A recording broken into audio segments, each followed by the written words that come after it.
Everyone, जय हिंद। आज है 13 फरवरी और आज के इस वीडियो में हम 13 फरवरी से बनने वाले करंट अफेयर के सभी इंपॉर्टेंट क्वेश्चंस का डिस्कशन करेंगे। और कल की क्लास में हमने देखा था लॉजिस्टिक परफॉर्मेंस इंडेक्स जो कि वर्ल्ड बैंक ने रिलीज किया। इसमें सिंगापुर को टॉप पर रखा गया था, भारत को मिला है इसमें 38 प्लेस। करप्शन इंडेक्स में दुनिया का सबसे अधिक भ्रष्टाचार देश सोमालिया को बताया गया सबसे कम, डेनमार्क। भारत को 93rd प्लेस पर रखा गया है। पुरानी पेंशन योजना बहाल करने वाला पूर्वोत्तर भारत का पहला राज्य सिक्किम बना है। और भगवत गीता पर हाथ रख करके शपथ लेने वाले भारतीय मूल के जो ऑस्ट्रेलियाई सेनेटर बने हैं, इनका नाम है वरुण घोष। आरबीआई ने रेपो रेट 6.5% निर्धारित करी है। इंटरनेशनल एनर्जी एजेंसी की रिपोर्ट के अनुसार दुनिया में रिन्यूएबल एनर्जी के क्षेत्र में मतलब ऊर्जा क्षमता में जो देश टॉप पर है चाइना है। सरस आजीविका मेला जम्मू कश्मीर में शुरू हुआ। भारत रवांडा की पहली संयुक्त रक्षा आयोग की बैठक किगाली यहां शुरू हुई है, जो कि रवांडा की कैपिटल है। फिट इंडिया मूवमेंट के ब्रांड एम्बेसडर नरेंद्र यादव बने। और विश्व दलहन दिवस यानी कि पल्स डे 10 फरवरी को मनाया गया है। तो ये सभी क्वेश्चंस हमने कल पढ़ लिए थे। शुरू करते हैं आज का हमारा पहला सवाल। सवाल है, हाल ही में चौथे खेलो इंडिया यूनिवर्सिटी गेम्स का जो शुभंकर है ये लॉन्च किया गया है। इसका नाम पूछा जा रहा है तो इसका नाम हो जाएगा अष्टलक्ष्मी। आपको मालूम होना चाहिए कि खेलो इंडिया यूनिवर्सिटी गेम्स जो इस साल होने जा रहे हैं ये असम होस्ट करने जा रहा है। इसका जो पहला एडिशन था 2020 में ओडिशा में हुआ। दूसरा इसमें मैं आपको बता दूं कि पहले एडिशन में ना पंजाब यूनिवर्सिटी चंडीगढ़ टॉप पर थी। दूसरा एडिशन जो बैंगलोर कर्नाटक में हुआ इसमें जैन यूनिवर्सिटी बैंगलोर टॉप पर थी। और तीसरा एडिशन जो उत्तर प्रदेश के लखनऊ में आयोजित किया गया इसमें फिर से पंजाब यूनिवर्सिटी चंडीगढ़ टॉप पर थी। और इसका जो शुभंकर था मैं मेंशन भी कर देती हूँ, खेलो इंडिया यूनिवर्सिटी गेम्स के तीसरे संस्करण का शुभंकर जीतू बारासिंगा था। और अब चौथा होने जा रहा है असम में खेलो इंडिया यूनिवर्सिटी गेम्स और इसका जो शुभंकर लॉन्च किया गया है ये है अष्टलक्ष्मी। यदि आप रिलेट करेंगे तो अभी 2023 में ही जो 37वें क्रम के राष्ट्रीय खेल यानी कि नेशनल गेम्स का आयोजन किया गया है, इसमें जो शुभंकर लॉन्च किया गया था इसका नाम था मोगा। पदक तालिका में टॉप पर रहा था महाराष्ट्र। और आप ये भी रिलेट कर सकते हैं खेलो इंडिया यूनिवर्सिटी गेम्स, माफ कीजिएगा यूथ गेम्स, खेलो इंडिया यूथ गेम्स का जो चौथा एडिशन अभी 2024 में आयोजित किया गया तमिलनाडु में, इसका शुभंकर वीरा मंगई रहा था। अगला सवाल है, हाल ही में अंटार्कटिका के वैज्ञानिक अध्ययन के लिए क्विनलिंग स्टेशन किसने लॉन्च किया है? तो ये अभी हाल ही में पड़ोसी चाइना के द्वारा लॉन्च किया गया। इस समय साइंस एंड टेक्नोलॉजी के क्षेत्र में ज्यादा एक्टिव नजर आ रहा है। रॉस सागर में इन एक्सपेरिसिबल द्वीप पर स्थित है ये। अंटार्कटिका में चीन का ये 5वां अनुसंधान स्टेशन है जो कि इसने लॉन्च किया है। इसकी capital Beijing, currency renminbi, president Xi Jinping है। यांगशी रिवर एशिया की सबसे लंबी रिवर है जो कि यहां से प्रवाहित होती है। हैंड इन हैंड भारत और चाइना के बीच की एक्सरसाइज है। दुनिया का सबसे तेज इंटरनेट इसी ने लॉन्च किया। सबसे गहरी भूमिगत प्रयोगशाला, पहला मिथेन संचालित रॉकेट जूके 2 इसने लॉन्च किया। और जिलोंग 3 रॉकेट भी इसी ने लॉन्च किया है। चलिए, साइंस एंड टेक्नोलॉजी से यदि आप रिलेट करेंगे ना तो भारत का चंद्रयान 3 ये तो हम कई बार पढ़ चुके हैं। यहां से आप रिलेट करें कि सोलर स्टडी के लिए भारत की जो स्पेस एजेंसी है इसरो, इसके द्वारा जो मिशन लॉन्च किया गया है इसका नाम है आदित्य L1। जापान जो है ये चंद्रमा पर पहुंचने वाला 5वां देश अभी हाल ही में बना, चौथा भारत रहा है। और अमेरिका अमेरिका ने अभी हाल ही में सुपर अर्थ की खोज की है जहां पर जीवन संभव है। इसके बारे में 3-4 दिन पहले ही हमने डिस्कशन किया है। अगले सवाल की तरफ बढ़ते हैं। एडीबी में भारत के नए निदेशक के रूप में किसकी नियुक्ति की गई है? एडीबी यानी कि एशियन डेवलपमेंट बैंक में अभी हाल ही में मियो ओका ये बन गए हैं नए निदेशक। एशियन डेवलपमेंट बैंक की स्थापना 1966 में हुई। मनीला फिलीपींस में हेडक्वार्टर। मात्सुगु अस्कावा अध्यक्ष हैं। जो गीता गोपीनाथ है ना ये इंटरनेशनल मॉनेटरी फंड अंतरराष्ट्रीय मुद्रा कोष में डिप्टी एमडी हैं। अरिंदम बागची ये यूनाइटेड नेशन में भारत के स्थायी राजदूत बनाए गए हैं। जबकि सांथियल पांडियन ये वर्ल्ड ट्रेड ऑर्गेनाइजेशन में भारत के स्थायी राजदूत है जो कि नियुक्त किए गए हैं। अगले सवाल की तरफ बढ़ते हैं। फिर से दिल तोड़ने वाला सवाल आ गया है जो कि कल ही मुझे पढ़ाना था लेकिन क्या ही बताएं। अभी हाल ही में आईसीसी अंडर 19 पुरुष वनडे क्रिकेट वर्ल्ड कप किस देश ने जीता है? तो 19 नवंबर की जो दर्द था आप कह सकते हैं उसे रिपीट कर दिया है ऑस्ट्रेलिया ने। ऑस्ट्रेलिया ने भारत को 79 रन से हरा करके ये जो अंडर 19 क्रिकेट वर्ल्ड कप था पुरुषों का ये जीत लिया है। साउथ अफ्रीका के बेनोनी में इसका फाइनल खेला गया था। इंटरनेशनल क्रिकेट काउंसिल स्थापना 1909, Dubai UAE headquarter. Greg Barclay इसके वर्तमान समय में अध्यक्ष हो जाएंगे। अगला सवाल है, हाल ही में प्राइम मिनिस्टर नरेंद्र मोदी को किस देश ने अपने सर्वोच्च सम्मान से सम्मानित किया है? तो जैसे कि घोषणा तो पहले ही हो चुकी थी, पापुआ न्यू गिनी और फिजी इन दोनों ही कंट्रीज ने अपनी हाईएस्ट सिविलियन ऑनर से प्राइम मिनिस्टर नरेंद्र मोदी को सम्मानित किया है। तो सबसे पहले मैं आपको लोकेशन दिखा देती हूँ। ये आप ऑस्ट्रेलिया देख रहे हैं, इसी के ऊपर ये जो कंट्री है ये है पापुआ न्यू गिनी। दोनों के बीच में एक जल संधि मैंने आपको बता रखी है जिसका नाम है टॉरस जल संधि, तो ये हुई पापुआ न्यू गिनी की लोकेशन। यहीं पर आप छोटी सी कंट्री देख सकते हैं, फिजी। इन्हीं दो कंट्रीज ने प्राइम मिनिस्टर नरेंद्र मोदी को सम्मानित किया है। क्यों? तो प्रशांत द्वीप राष्ट्रों के बीच, यानी कि प्रशांत महाद्वीप में जो राष्ट्र, इनके बीच में यूनिटी को बढ़ावा देने के लिए इन्हें सम्मानित किया गया है।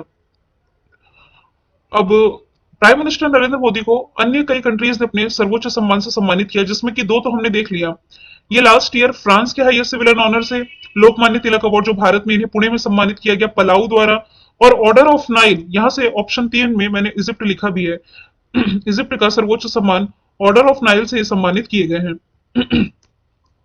अगला सवाल है, 10 फरवरी 2024 को कहां पर विश्व पुस्तक मेले का आयोजन किया गया? तो प्रगति मैदान दिल्ली में विश्व पुस्तक मेले का आयोजन है, जो कि ये किया गया है। किसके द्वारा किया गया है? शिक्षा मंत्रालय, उद्योग और वाणिज्य मंत्रालय के द्वारा, जिसकी थीम थी multilingual India is a living tradition. और इसमें सम्मानित अतिथि रहा है सऊदी अरब। दिल्ली के फैक्ट यदि हम देखें, यमुना नदी के किनारे है, भारत की राजधानी, मुख्यमंत्री अरविंद केजरीवाल, उपराज्यपाल विनय कुमार सक्सेना, वृक्षारोपण नीति लागू करने वाला पहला राज्य, सीसीटीवी से निगरानी रखने के मामले में टॉप पर, नई संसद भवन का उद्घाटन यहीं पर किया गया, जिसके वास्तुकार हो जाएंगे विमल पटेल। बदले गए नामों में राजपथ का नाम कर्तव्य पथ, मुगल गार्डन का नाम अमृत उद्यान। G20 की बैठक यहीं रही, जिसकी थीम थी one earth one family one future. NITI Aayog की 8वीं बैठक, जिसमें मुख्य अतिथि रही थी इटली की प्राइम मिनिस्टर जॉर्जिया मेलोनी। माफ कीजिएगा, रायसीना डायलॉग की मुख्य अतिथि जॉर्जिया मेलोनी थी। हालांकि नीति आयोग की भी बैठक यहीं आयोजित की गई थी। मुंबई में अभी हाल ही में जलवायु परिवर्तन को लेकर के जो बैठक रही है, ये आयोजित की गई है। और अभी हाल ही में आपको याद होगा, जो हमारे नागरिक उड्डयन मंत्री हैं, जिनका नाम है ज्योतिरादित्य सिंधिया, इन्होंने तेलंगाना की राजधानी हैदराबाद में किसका उद्घाटन किया है? एशिया का सबसे बड़े एविएशन एक्सपो, जिसका नाम है विंग्स इंडिया। और अभी जो फिल्म फेयर अवार्ड रहा 2024 का, जिसमें कि बेस्ट एक्टर का अवार्ड रणवीर कपूर को, बेस्ट एक्ट्रेस का अवार्ड आलिया भट्ट को मिला। यह आयोजित किया गया था गुजरात के गांधीनगर में। अगला सवाल है, टाटा ट्रस्ट ने कहां पर भारत के पहले छोटे पशु अस्पताल का उद्घाटन करने की घोषणा की है? तो इसका उद्घाटन करने की घोषणा अभी हाल ही में मुंबई में की गई है। मुंबई के महालक्ष्मी क्षेत्र में। लागत और क्षेत्रफल तो मैंने मेंशन किया है। इस अस्पताल में कुत्ते, बिल्ली, खरगोश जैसे जो छोटे छोटे जानवर होते हैं, इनके लिए 24/7 सर्विस उपलब्ध होगी। मुंबई के फैक्ट मैंने लिखे हैं, जैसा कि महाराष्ट्र की कैपिटल है, अरेबियन सी के किनारे है। National stock exchange, Bombay stock exchange, reserve bank of India और security and exchange board of India, इन सभी का हेडक्वार्टर है। सिद्धि विनायक मंदिर यही, 7 टापुओं का शहर ये कहलाता है। भारत का हॉलीवुड यही है, गेटवे ऑफ इंडिया यही है। लगातार दूसरी वर्ष tree city of the world में शामिल है। यहाँ पर अभी हाल ही में प्राइम मिनिस्टर नरेंद्र मोदी ने अटल सेतु का उद्घाटन किया। अंडर वाटर टनल रिलेट कर सकते हैं। एकनाथ शिंदे मुख्यमंत्री, रमेश बैस राज्यपाल है। नेशनल पार्क में मेलघाट, तडोबा, अंधेरी, पेंच, सह्याद्री। झीलों में लोनार लेक इंपॉर्टेंट हो जाएगी। असम से आप ये रिलेट कर सकते हैं, पूर्वोत्तर भारत की पहली अंडर वाटर टनल ये यहां बनेगी। पूर्वोत्तर भारत की मैं बात कर रही हूं। गोवा में international film festival of India का आयोजन किया गया। इंडियन इंटरनेशनल फिल्म फेस्टिवल 54वां जिसका एडिशन था। और गुजरात में जस्ट मैंने बताया गांधीनगर में फिल्म फेयर अवार्ड रहे हैं 2024 के। अगला सवाल है, हाल ही में आयोजित स्पोर्ट स्टार एसएस अवार्ड 2024 में स्पोर्ट्समैन ऑफ द ईयर ये अवार्ड दो लोगों को मिला है। देखिए, हार्दिक सिंह को और मोहम्मद शमी को। बोथ ए एंड बी इसका राइट आंसर हो जाएगा। National team of the year award ये इंडियन क्रिकेट टीम को मिला है।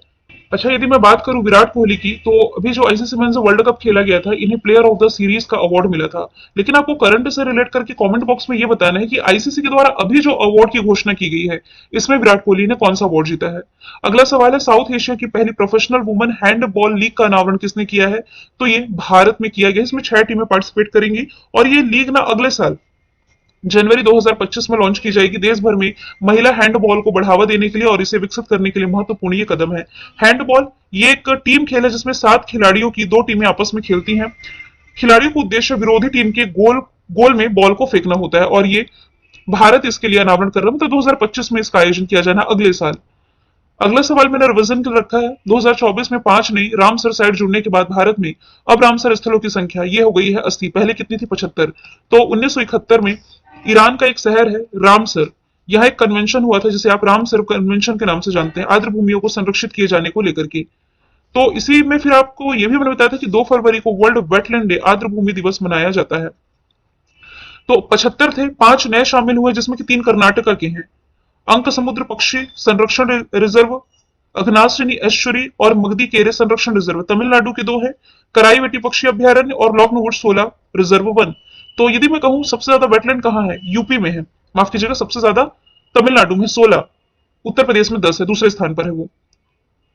संविधान के निर्माण के समय उल्लेखनीय योगदान देने वाला जो उद्देश्य प्रस्ताव है, ये किससे संबंधित था? जवाहरलाल नेहरू से। संसद का मेंबर ना होते हुए भी इनकी कार्यवाहियों में भाग ले सकता है महान्यायवादी भारत का, जिसका उल्लेख आर्टिकल 76 में है। महान्यायवादी वर्तमान में कौन हो जाएंगे? आर वेंकटरमनी, जिसे आप अटॉर्नी जनरल भी कह सकते हैं। मृत्युदंड में क्षमादान की शक्ति सिर्फ और सिर्फ राष्ट्रपति के पास है। राष्ट्रपति के निर्वाचन के समय संबंधित मुद्दों पर मतलब कि जो अंतिम फैसला ये सुप्रीम कोर्ट के हाथ होता है। महाभियोग आर्टिकल 61 में बताया गया है। जब कोई राष्ट्रपति शासन के अंतर्गत होता है तो उस राज्य का बजट संसद के द्वारा पारित किया जाता है। कल मैंने पूछा था स्पेस में सबसे अधिक समय बिताने का रिकॉर्ड ये बनाया है रशिया के ओलेग कोनोनेंको ने। आज का सवाल है मां कामाख्या मंदिर कॉरिडोर का शिलान्यास प्राइम मिनिस्टर नरेंद्र मोदी के द्वारा कहां पर किया गया है? तो इसका आंसर आप कमेंट बॉक्स में बताइए।